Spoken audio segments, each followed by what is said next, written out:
tepuk tangan yang meriah untuk Kabupaten Ponorogo. Alhamdulillah Rabbil Alamin.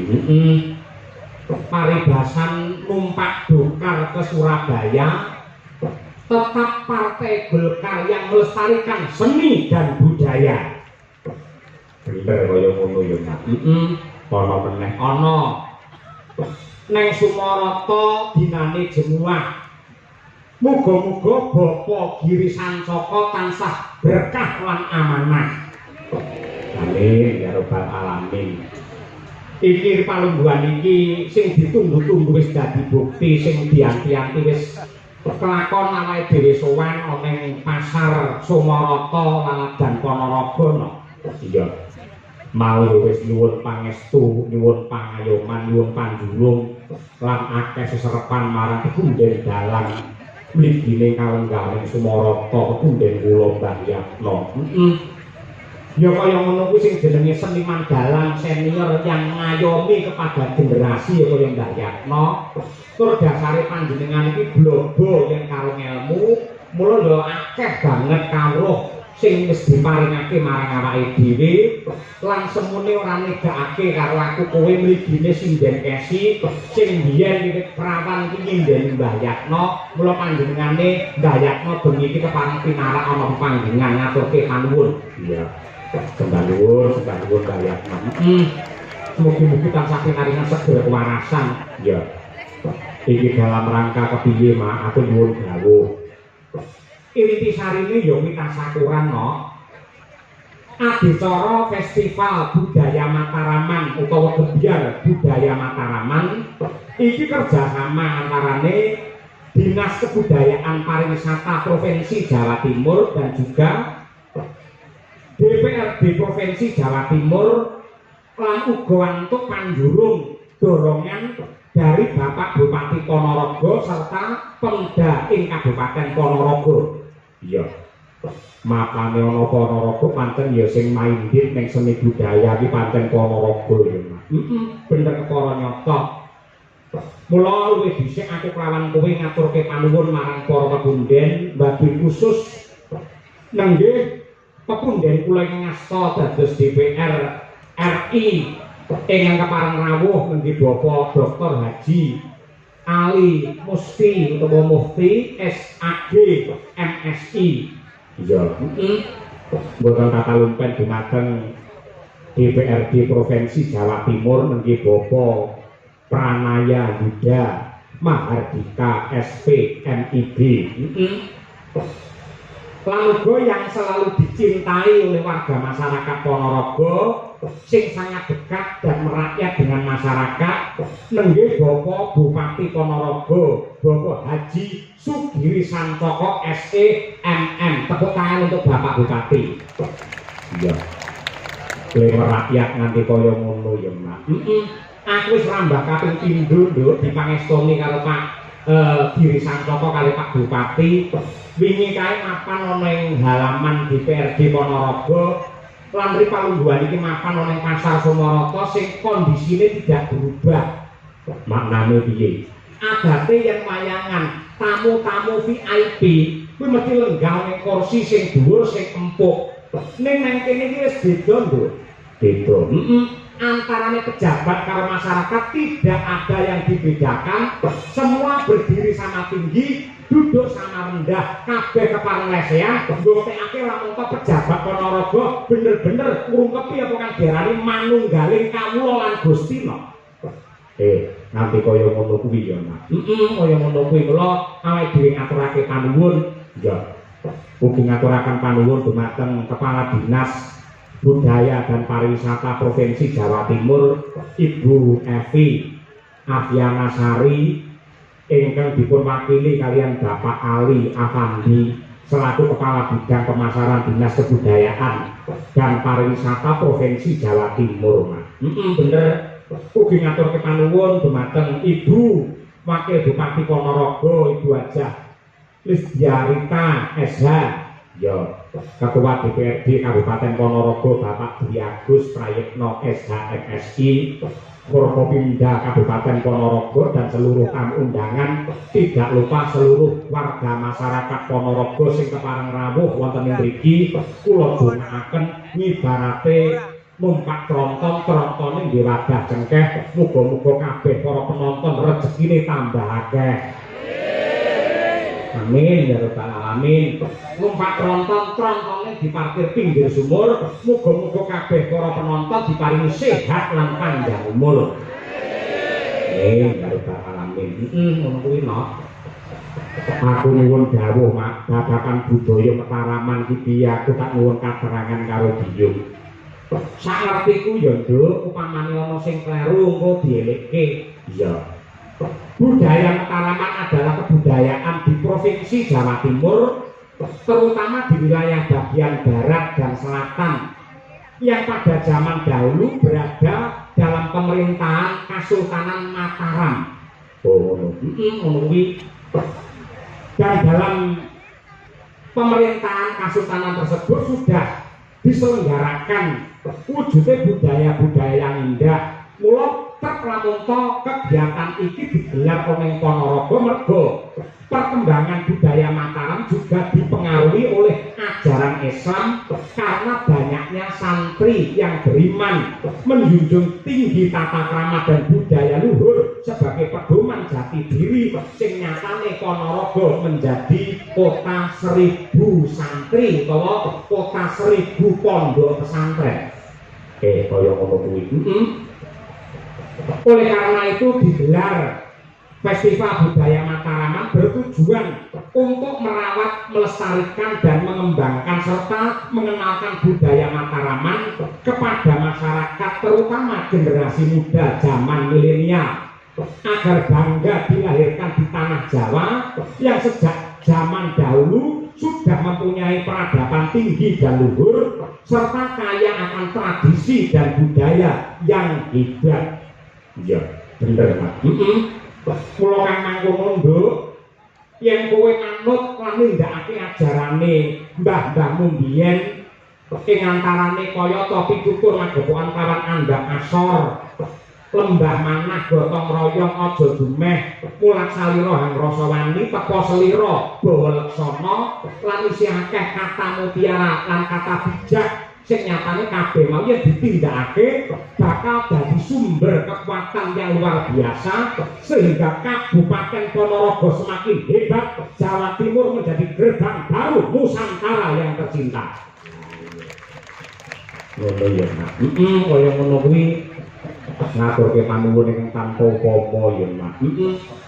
Mula kedaba kuwi awake dhewe ya ngaturke panuwun marang para pepunden seniman dalang ing wewengkon Ponorogo kula nderek kula nuwun wonten mriki lan sampun dipun paringi wujudipun katresnan kalian Ketua Kepading Ponorogo nenggih punden kula Bapak Sindhu Parwata wujudipun tetembangan ciri khas Kyai Ponorogo nenggih lelagon Ponorogo hebat. Ponorogo hebat. Sing nembang diwiwiti saka bawane Gandang Gula kula nyuwun sakanthi sanget dumateng Ibu Sukesi Rahayu sarjana seni magister seni mengko lagine digarap bareng-bareng malah ana nuansane riok lho kaya ngono ya Pak. Monggo Bu Kesi dipun aturaken bawanipun langkung rumiyin Ponorogo hebat.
Dumateng Bapak Bupati mugi saged kinarya jampining saya lan ugi mujudaken salam sungkem kula dumateng para kiai alim ulama ibu nyai ingkang kepareng membina mendidik generasi lumantar pondok pesantren wabil khusus Bapak Kiai ing pondok pesantren Wali Songo Mabar Mbah Kiai Iksan lan uga Mbah Wahid sing wis ngangkat anakku lanang Bramake sawah dadi putune Mbah Wahid, Bapak Jainul lan ugi Ibu Maryam lan sanes-sanesipun alhamdulillah nadyanto sesuk anakku kudu mlebu ning pondok parandene diijini bengi iki anakku Bramake sawah iso ngumpul ning panggung kene. Ya, nonton wayangane bapake. Lah anakmu ning pondok iki piye, Mas? Ya seneng ya seneng. Senenge mergo ya bakare pinter agama senepe yen ngene iki anake ning pondok lek bapake nganti aneh-aneh njarake sinden tegese koclok tenan bapake. Iki pinter ya, iki pinter men pake ora aneh-aneh. Monggo Bu, lajeng. Pemuda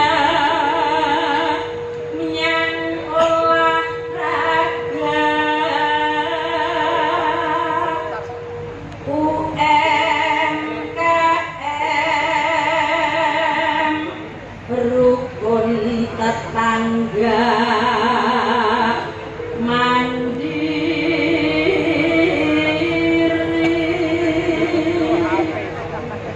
pamarintah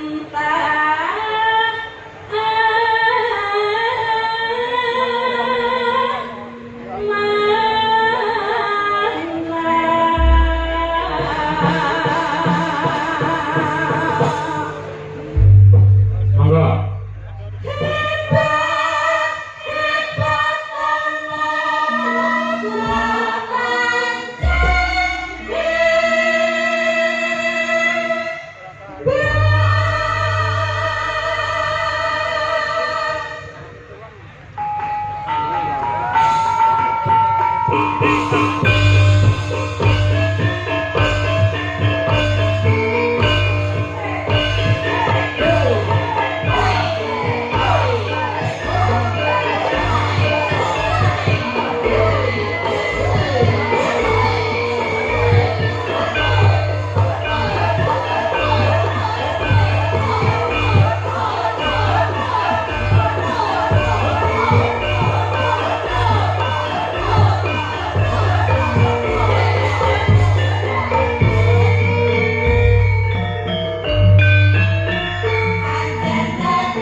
tepuk tangan untuk Ponorogo hebat. Matur sembah nuwun. Iki kejaba sowan komplit karo kanca-kanca Madangkara ana bintang tamune ya Mas. Ana bintang tamu domestik ya kuwi Mbak Lucy Brahman, ya kuwi biyen ya penyanyi Mbak Yatno. Dandan gelungan cantik lagi keri-keri iki biyen ngangge rok sepan dhuwur kae. Iya. Dan saiki ngangge rok sepan teng pecotot mundur. Ana Mas Andi TB lan supaya didhisikake iki dawuh saka panitia dudu aku. Ya. Ada bintang yang jarang tampil di panggung wayang. Sapa? Kyai Tulungagung Bukesi.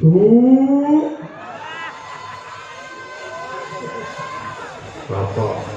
Kyai Ngunut Tulungagung sesuai dengan KTP-nya bernama Silvi Kumala Kuntadi. Itu benernya apa tau? Modelnya dukung modelnya. Eleng, Pak stop intermezzo. Apa? Eleng, anak musim saka pondok Nabar Brahma lho ya. Astagfirullahaladzim, subhanallah, subhanallah. Nyuwun ngapunten, nyaman. Ning iki kebutuhan panggung lho Bu Desi. Lah aku ra guyon karo sinden, penontonnya do kecewa ngono. Iya, iya. Nggih napa mboten, Pak? Guyon mboten apa-apa nggih. Tenanan ya ora apa-apa. Oke. Yen ngono ada pantun buatmu. Apa? Ono cuyu mlaku nang keratan. Mbak Silvi Ayu dalange kelametan. Neng ratan karo nggawa botol. Kelametan pancen iya. Kula saut. Lara buaya turu ning dipan. Masih ayo lanjutkan. Iya wi, melu-melu wi lho, melu dadi baikon arepe.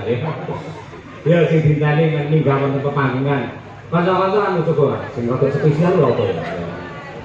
Arum Bali. Ayo coba kaya apa Arum Bali nggih ngormati Mbak Silvi Kumanasari minggah wonten pepanggungan. Yuk, jagas.